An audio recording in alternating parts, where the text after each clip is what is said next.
Tangina mga boss, gulo-gulo na to, balagbagan na, rambulan na doon sa Kongreso.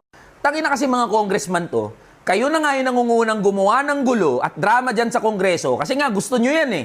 Tapos ngayon nagkakandalabo-labo na, pabiktim kayo ngayon yung mababait, malilinis, kayo yung mga honorable dyan sa Kongreso. O sige, isa-isahin natin mga boss. Gets naman namin na lahat ng public officials ay dapat transparent at accountable. Yung budget na napupunta sa kanilang mga opisina ay dapat mai-report sa taong bayan kung paano ito ginastos at saan ito napunta. Pero sa dinami-rami ng ahensya ng gobyerno na merong confidential fund, bakit OVP lang, Office of the Vice President lang, yung pinupukpok nyo? Kung talagang seryoso kayo na sugpuin ang korupsyon, putang ina, umpisahan nyo mula Office of the President hanggang sa mga ahensya ng gobyerno, hanggang sa mga local government units na meron ding confidential funds. Tapos kayo rin mga congressman kayo, ang kakapal na mukha nyo. Kayo nga mismo hindi nagli-liquidate ng pondo ng mga opisina nyo eh. Liquidation by certification nga yung tawag, di ba? Di nga kayo nagpo-provide ng resibo kung saan nyo ginastos yung pondo na nilagak sa mga opisina nyo. Tas ngayon, galit na galit kayo, ang lalakas nyo mamulis, mga ulol pala kayo eh. Pangalawa mga boss, wala namang malinaw na legislative purpose yung mga hearing na ginagawa ng Kongreso. Okay, parte ng trabaho ng Kongreso na magpatawag ng mga hearing. Nasa konstitusyon natin yan eh.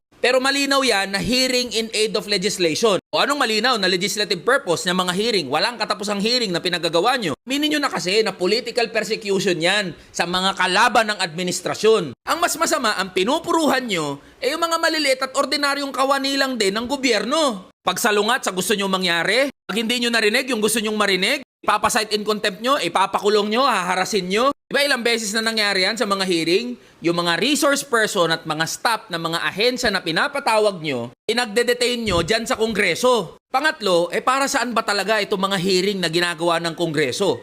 Ano ang goal at objective at ganun na lang ka-invested itong mga congressman na maglunsad ng walang katapusang mga hearing? Alam naman namin, nagibaan to ng mga kampo nyo bilang paghahanda para sa 2025 at 2028 elections. Kaya nga nagmamadali na kayo para mapa-impeach si Sara Duterte. Bakit? Pag napa-impeach si Sara Duterte, mai-impeach na rin ang korupsyon, matitigil na ang korupsyon, lahat ng nawawalang pera, mababalik na, lahat ng confidential funds, maliliquidate na, magiging maayos at maganda na serbisyo ng gobyerno, gaganda na ekonomiya ng Pilipinas, magiging okay na buhay ng mga manggagawa. Pare-pares naggago itong mga congressman na to eh. Kaya mga boss, yung drama ng Kongreso tsaka Senado, wala tayong mapapala dyan.